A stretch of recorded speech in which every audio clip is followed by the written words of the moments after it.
The Biden administration is preparing to spend $1.2 billion to fight famine. Sounds good, right?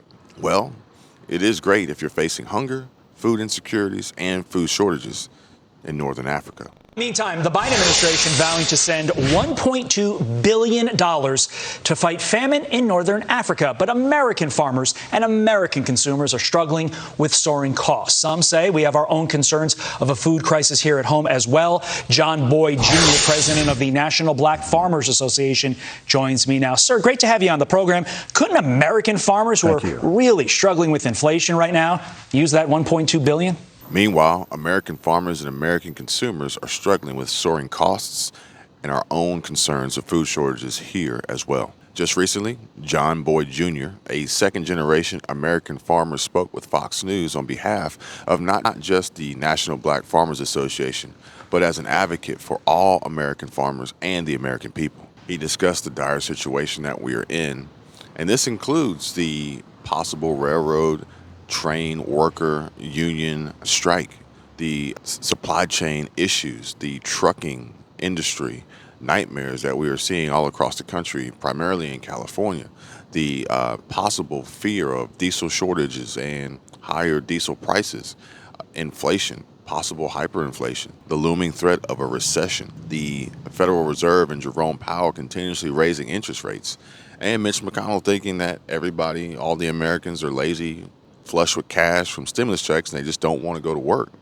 All these are going to come to a head and ultimately affect our food availability and food securities, including ongoing conflicts with Russia and Ukraine, the breadbasket of the world, the ongoing conflict and war between Russia and Ukraine that has a huge impact on our grain supply and corn supply and fertilizer supply that our farmers so desperately need to produce here in the United States. And he said all these are affecting us here at home, not in North Africa.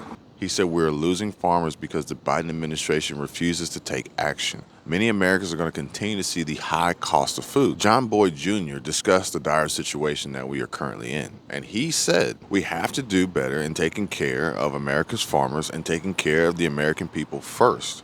He said we have a farm crisis on our hands as farmers are seeing higher input costs and nothing in place to fix these problems here at home. He said we're headed for a food shortage in this country and at risk of losing more and more farmers. He said we're going to see empty food shelves in the coming months, stating that he had previously paid $400 a ton for 1717, and now he's up to $1,100 a ton for the same input. His concerns are that these are upfront costs for farmers with no guarantee on their sell price at harvest time, and many farmers just can't afford these higher costs.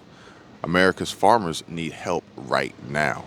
He said that we are losing farmers because we don't take action, and Americans are going to continue to see high costs of food, while Fox News anchor said these politicians, they don't know what it's like to walk into a supermarket and grocery store and see the high prices. These lawmakers, these food shortages and empty shelves don't affect them. They don't understand. They don't understand what it's like. Meanwhile, their primary concern is midterm elections, and this will reveal how American people really feel about the choices and decisions or lack thereof that our lawmakers and politicians have made. With comments stating, "I'm a farmer in North Carolina. This is the hardest, most physically exhausting job I've ever had. Warning people, it's coming. Please get ready for food shortages. Support your local farmers the best you can." Another, American farmers are the backbone of our country. We need to support them at all costs. And so at what point do people realize that this is intentional? This isn't about keeping someone's word or getting FaceTime. This is about destroying this nation on purpose, period. And another, dear American farmers, we, the American people, truly will stand with you 100%. God bless you all. Our farmers do need our support, but our politicians and lawmakers need to understand that the implications of their actions are ultimately putting the American people at great risk, and they need to do something about it very, very quickly and very soon before it's too late.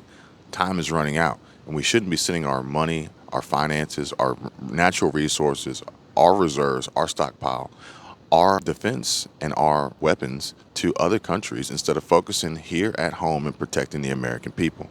Let me know what you guys think. Comment below.